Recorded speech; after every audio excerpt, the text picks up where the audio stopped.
Good morning students. Last વિડિયોની અંદર આપણે જોઈ ગયા હતા કે આદર્શ ગર્ભનિરોધક કેવું હોવું જોઈએ. એ દરમિયાન આપણે એવું પણ ભણ્યા હતા કે ગર્ભનિરોધકની પદ્ધતિઓ મુખ્યત્વે બે ભણ્યા હતા, કુદરતી અને કૃત્રિમ.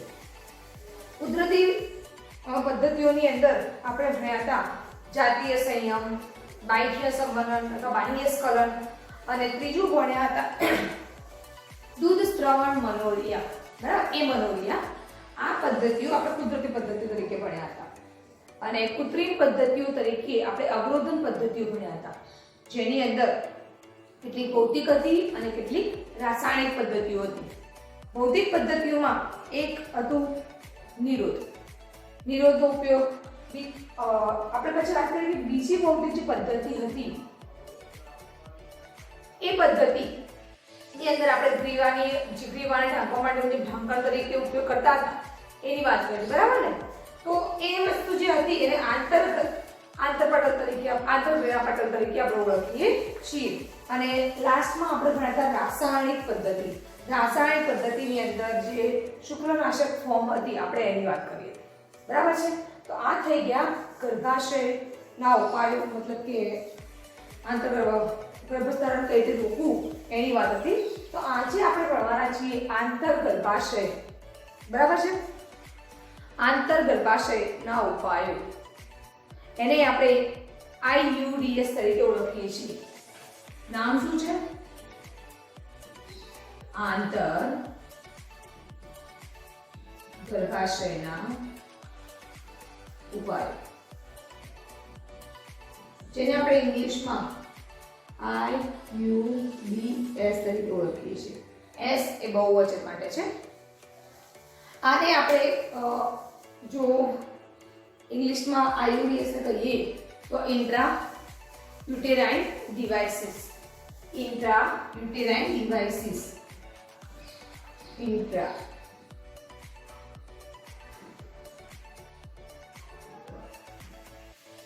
ડિવાઇસીસ. બરાબર છે? ઇન્ટ્રા મતલબ કે અંદરની બાજુ. બરાબર છે? યુટેરાઇન મીન્સ ગર્ભાશય લગતો શબ્દ છે, અને ડિવાઇસ એટલે કે ઘટક, કોઈ ઉપકરણ, એની આપણે વાત કરીએ છીએ. હવે આપણે વાત કરીએ કે આ જે IUDS એ શું છે, એનો ઉપયોગ કઈ રીતે કરવામાં આવે છે. બરાબર છે? તો સૌપ્રથમ તમને કહી દઉં કે જે IUDS છે એ ગર્ભાશયમાં મૂકવામાં આવે છે, અને એ કોઈ નિષ્ણાત ડોક્ટર, નર્સ દ્વારા મૂકવામાં આવે છે.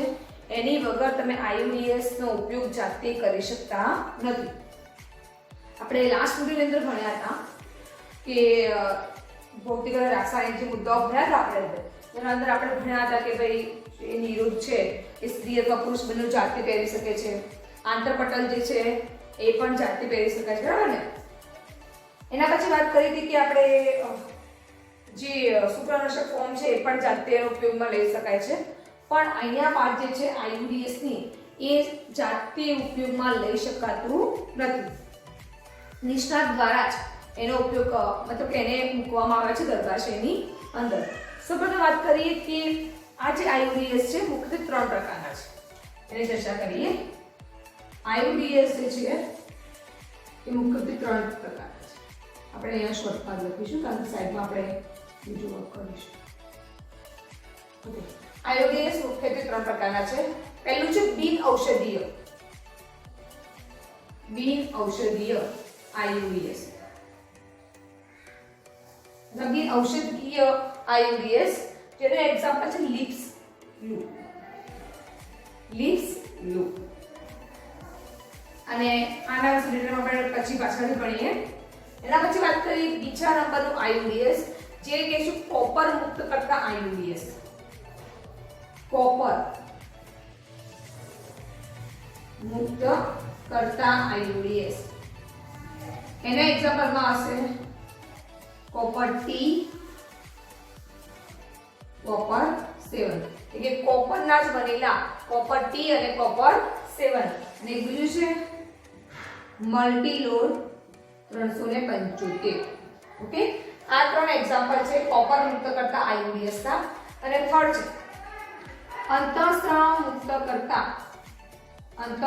મુક્ત કરતા IUDS.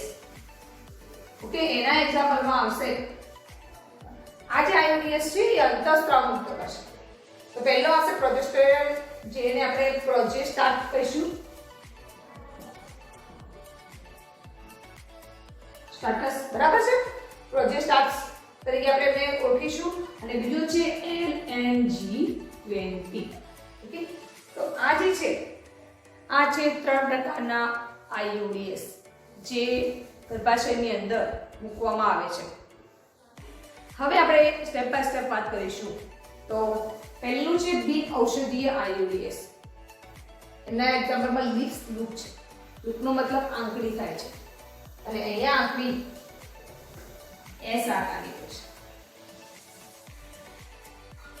લિપ્સનો મતલબ આંગળી, અને આંગળી હશે એસ આકારની. તમને વાત કીધું કે આની શોધ 1960માં થઈ હતી, અને 1960 થી લઈને 1980માં આનો ઉપયોગ કરવામાં આવતો હતો. ઈસવીસન 1960 થી લઈને ઈસવીસન 1980 સુધી આનો ઉપયોગ કરવામાં આવતો હતો. બતાવું તમને કે રીતે ગર્ભાશયમાં કઈ રીતે સેટ કરવામાં આવે છે. અહીં આપણે ડ્રો કરીશું. આપણે ગર્ભાશય રેખાથી દાખલ દોરીશું. બરાબર છે, નીચેનો ભાગ કરી દઈએ તો પણ ચાલશે. તો જુઓ, આને આ રીતે ગર્ભાશયમાં મૂકવામાં આવશે.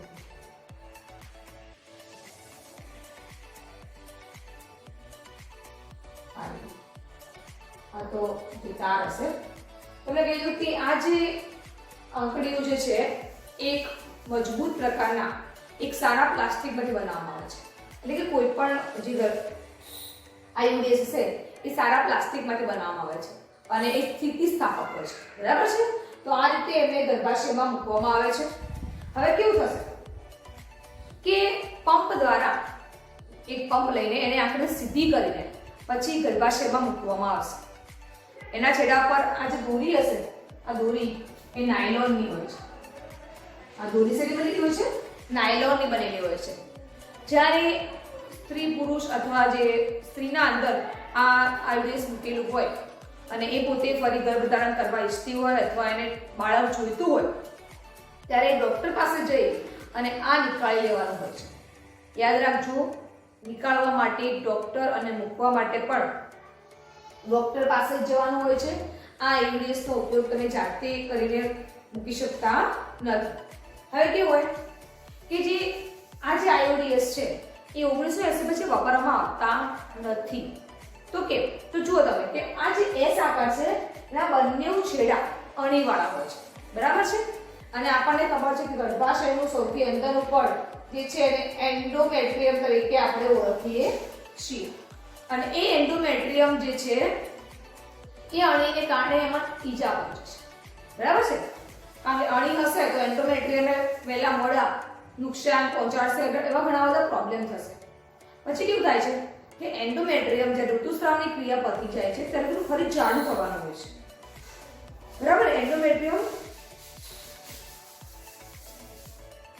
આ જે એન્ડોમેટ્રિયમ છે એ ઋતુસ્રાવની ક્રિયા પછી જાડું થતું હોય છે. પણ આ અણીવાળા વિસ્તારને કારણે અને આ બધા ભાગના કારણે એ જાડું થઈ શકતું નથી. આ બધા ઘણા બધા પ્રોબ્લેમ્સ થાય છે. એના કારણે અત્યારે આ બિન ઔષધીય આઈયુડીએસ નો ઉપયોગ કરવામાં આવતો નથી.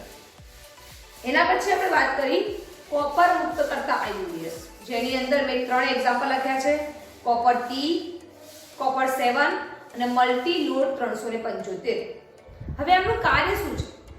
તો આમનું જે કાર્ય છે એ શુક્રકોષોને ગર્ભાશયમાં જતા રોકવા, અટકાવવા, અને બીજું શુક્રકોષોનું ભક્ષણ કરવું.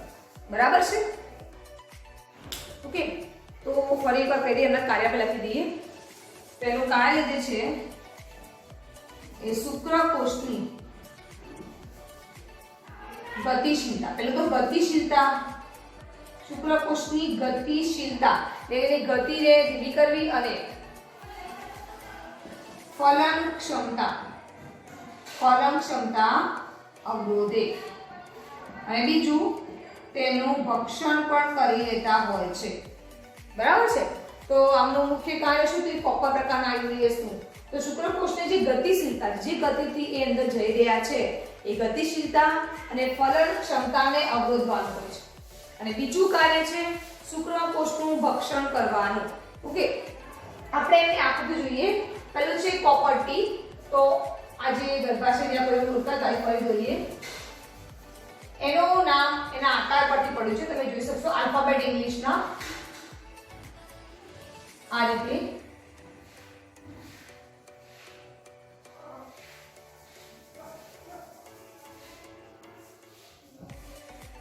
આપણે ખબર છે કે આ પછી ગ્રીવાનો ભાગ હશે.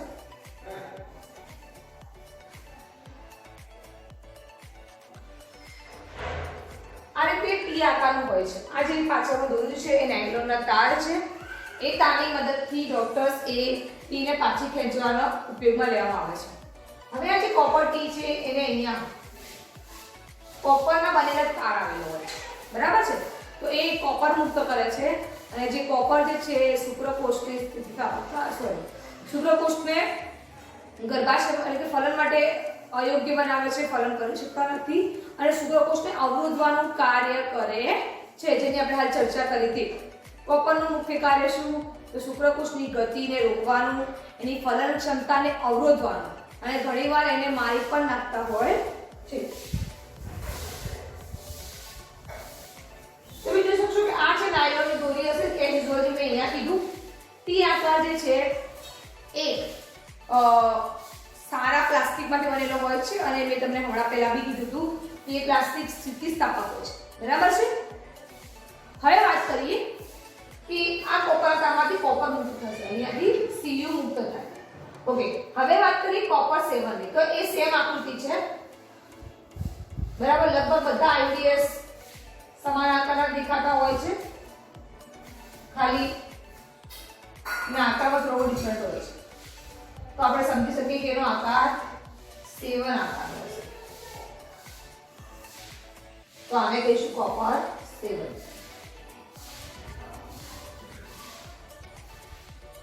બરાબર છે. કોપર ટી અને કોપર 7. Last multi load 375. આનો આકાર થોડો ડિફરન્ટ હોય છે, બાકી તમને જેવો જ હોય છે. જોજો તમે, હું દોરું છું અહીંયા. આ છે ગર્ભાશય, એ જ વિઝ્યુઅલ જે આપણે દોરીએ છીએ.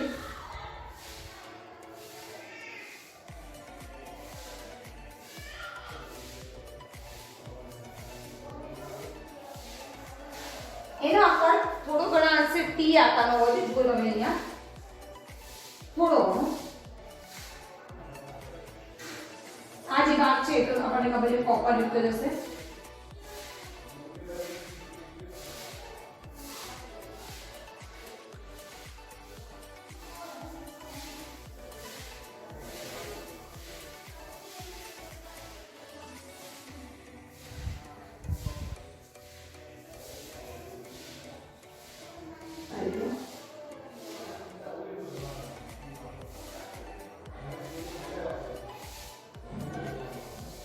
આ રીતે હશે. આને આપણે કહીશું મલ્ટી લોડ 375. બરાબર છે, મલ્ટી લોડ 375.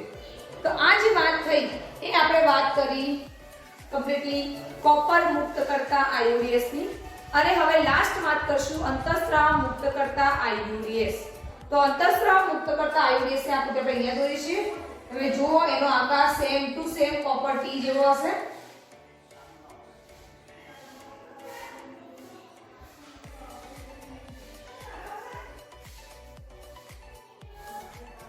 આ રીતે આ નાયલોનની દોરી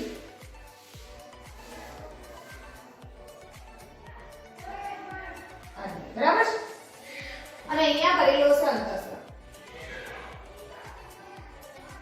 આ ફર્સ્ટ વાત કરી બિનઔષધીય, આ ત્રણ જે કોપર મુક્ત કરતા અને આ છે અંતઃસ્રાવ મુક્ત કરતા આઈયુડીએસ. માનો કે આ છે LNG20.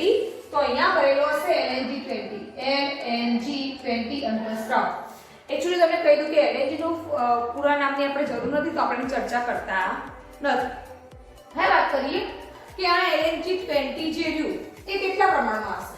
અંતઃસ્રાવ મુક્ત કરે છે તો અંતઃસ્રાવનું પ્રમાણ કેટલું હશે?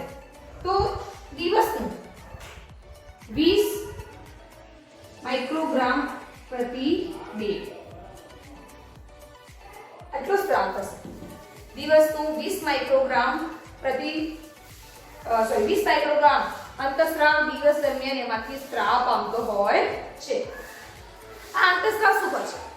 તો આ અંતઃસ્ત્રાવનું પ્રમાણ જેમ જેમ ગર્ભાશયના અંદરના ભાગમાં વધશે તેમ તેમ એ નવી અંકુટિકાને બનવાની દે, અથવા તો નવા અંડકોષને પણ બનવાની. અંકુટિકા નહીં બને તો નવો અંડકોષ પણ બનશે નહીં. બરાબર છે? તો એના કારણે સ્ત્રી પોતે ગર્ભધારણ કરી શકશે નહીં. તો આખી વસ્તુનો મતલબ આપણને ખબર પડી જવી જોઈએ. બીજી વાત કરીએ કે આપણને મનમાં એમ થાય કે 20 માઇક્રોગ્રામ પ્રતિ દિવસ ઉત્પન્ન થતો હોય તો એક એવો સમય આવે જ્યારે આ ફિનિશ થઈ જાય, જ્યારે ખતમ થઈ જાય. તો હા, આ વસ્તુ સાચી છે. આની વેલિડિટી ફક્ત 5 વર્ષની હોય છે. 5 યર, 5 વર્ષ સુધી આ ચાલતું હોય છે અને પછી એ બદલી અને નવું મૂકવામાં આવે છે. બરાબર છે? અને ડોક્ટરની મદદથી એને નવું મૂકવું અને નીકાળવાનું હોય છે. આનું કાર્ય શું છે?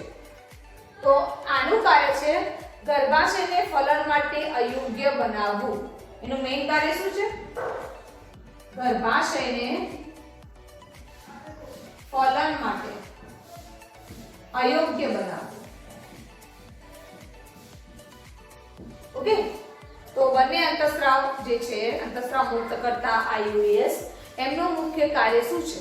તેમનું મુખ્ય કાર્ય છે ગર્ભાશયને ફલન માટે અયોગ્ય બનાવવું. સ્ત્રીઓ જે છે એ ગર્ભધારણમાં વિલંબ ઈચ્છતી હોય, એટલે ગર્ભધારણ અત્યારે ઈચ્છતી ન હોય, અથવા તો બે બાળકો વચ્ચે અંતર રાખવા ઈચ્છતી હોય તો આ એમના માટે આદર્શ ગર્ભનિરોધક છે. સૌથી બેસ્ટ ગર્ભનિરોધક છે. જેથી કરીને એમને કોઈ એક્સ્ટ્રા ગોળીઓ લેવાની કે પછી રોજ નિરોધનો ઉપયોગ કરવાની પણ જરૂરિયાત રહેતી હોતી નથી. એ જ્યારે પણ નવું બાળક ઈચ્છે છે ત્યારે આ ટીને બહાર કાઢી અને સંભોગ કરી શકે છે. બરાબર છે? તો ટી ખાલી નીકાળવાની મુકાવવાની જ હોય છે અને ચોક્કસ કોઈ નિષ્ણાત પાસે જ કરાવવું જોઈએ જેથી કરીને એ સેફ રહે. બરાબર છે? અને લાસ્ટમાં વાત કરી દઈએ કે આપણા દેશમાં આ એક પ્રકારની વ્યાપક રીતે સ્વીકૃત પદ્ધતિ બની ચૂકી છે. બરાબર છે? લોકો આનો ઉપયોગ ખૂબ કરે છે અને તમને કહી દઉં કે જે સરકારી હોસ્પિટલ્સ ને જે છે ત્યાં આ બધી ક્રિયાઓ ફ્રીમાં કરી આપવામાં આવતી હોય છે. બરાબર છે? તો આમાં કોઈ પ્રકારનો સંકોચ નથી હોતો અને કરાવવું જોઈએ. બરાબર? અને કોઈ તેની સાઈડ ઇફેક્ટ પણ હોતી નથી. Thank you. જય હિન્દ, જય ભારત. નેક્સ્ટ વિડીયોમાં આપણે ગર્ભનિરોધક ગોળીઓ વિશે અભ્યાસ કરીશું. Thank you.